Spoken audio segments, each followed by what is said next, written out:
Right, week 8, video 8, style 3. This is the last of the videos for this particular week. It's entitled Another Take on Style. And this is a little bit of a Richard reminiscing type video because I'm going back to when I was a PhD student, 1974, and some guys called Kernighan and Plowger wrote a book about how to program, the elements of programming style. And I even bought that book way back. So back then I was programming on a mini computer, the first mini computer in the southern hemisphere in fact, and it had a massive 16 kilobytes of RAM, at least when we first got it. That's right, 16 kilobytes, not mega or giga, but kilo. So tiny machine, say of the order of 1/1,000,000th as much memory as a modern computer has. Same went for the disk, same went for the speed of the processor. Really, really slow by modern standards. So programming, of course, has changed almost out of all recognition and with regard to the technology. We didn't have things like video screens and everything. We were doing things on typewriters, and it was a huge change of technology. You might think, well, how could anybody back then have anything useful to say to us today? It's worth noting that the people who wrote that were from Bell Labs. The name Kernighan may be familiar to some of you if you've heard of Kernighan and Ritchie C, KNRC. This was the guy. These guys were exploring operating systems in Bell Labs, and they were developing the Unix operating system, a predecessor of Linux. And so why is this stuff still relevant? The reason is that the stuff inside our brain hasn't changed significantly at all in those 30 or 40 years, whereas the computers have changed enormously, but they were very fast even then by our standards. And so the ways in which we have to manage the process of developing software haven't actually changed all that much. So here's a whole heap of statements from the book. I'm not going to go through all of them. Some of them you can sort of skim through yourself. You'll recognize many of them that I've come up with during the previous videos. Write clearly, don't be too clever. Use library functions. Choose variable names that mean something. Avoid multiple exits from loops, that is breaks and returns. Don't do that. Wait till you've finished the loop and then return or whatever. Make sure special cases are truly special. I'll come to that one. I'll give you an example on that.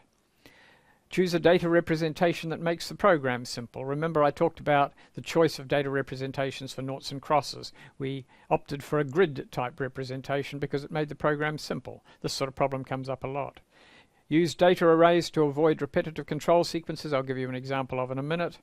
Write and test a big program in small pieces. I keep saying that. Don't go too far without testing, or you've got too much to debug and you'll waste a lot of time. Don't stop with your first draft. The first draft is exactly that, just a draft. Write it properly the second time. Use subroutines. Don't patch bad code, rewrite it. Don't comment bad code, rewrite it. Check your inputs. I'm going to skim over that one. I want to keep this video reasonably short. I like this one because it's concerned with speed. A lot of programmers, particularly when they start hitting a language like C, seem to get all fussed about efficiency, and they're using the fastest language around, and they're suddenly trying to make it go a little bit fast. Oh, I could use a pointer there, or indirection operator or something, or put that in a register. And these guys, even then, dealing with machines that were, say, 100,000 and maybe even 1,000,000 times slower, even they realized back then that this is not what you should be doing. So look through all those, and in particular note, keep it simple to make it faster, and make it clear. So clear, simple code probably goes faster. The clever stuff, you may think you're being clever, but you may in fact be making the code go slower because you're making it harder for the compiler to optimize your code because it's doing tricky stuff. Don't diddle code to make it faster. Find a better algorithm. You'll learn about that in COSC 122. Make every comment count. Don't over-comment. So here's an example of writing clearly, don't be too clever, and I'm just going to, you can try reading it if you like. It's just a silly piece of smart aleck code that when you run it produces or has the same effect of this, it produces a square. I kind of wrote that just for fun really, so yeah, let's skip over that one. This is more interesting. Use data arrays to avoid repetitive control sequences. So here's a piece of code that might well be written by a COSC 121 student to work out what the coinage is to represent a given number of cents in New Zealand coins.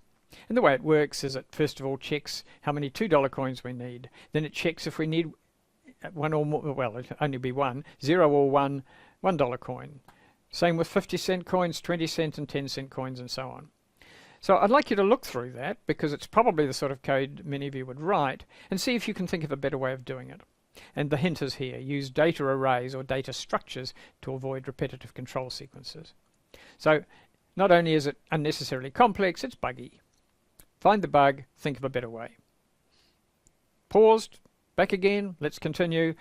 Here's the better way. Whoops, no it's not. Here's the better way, which is to have a list of the coins and what we want to refer to them as, their names if you like.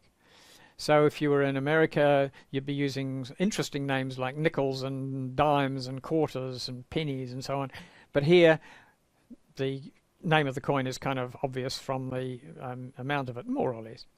So there's the list of tuples, the values and their names, and then we just have a loop and we go through each coin in turn, and I'll let you look through the code to understand it.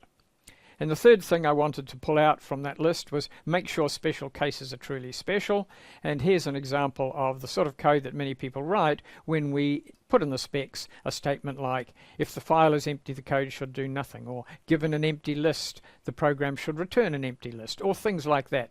And often students begin by trying to capture that requirement in the code by saying, if the length of the item is greater than 0, then we go through each item in turn. But that's not necessary. You can leave that right out, because if the length of the items is 0, we won't do anything in the loop anyway. So why do we bother to add that if statement? So that's all I really wanted to do in this video, a little bit of a wind the clock back to when I was a PhD student and discover that actually the way in which you go about writing programs, at least relatively simple ones of the sort you're dealing with in COSC 121, hasn't changed at all in 30 or 40 years. Thanks for watching. Bye.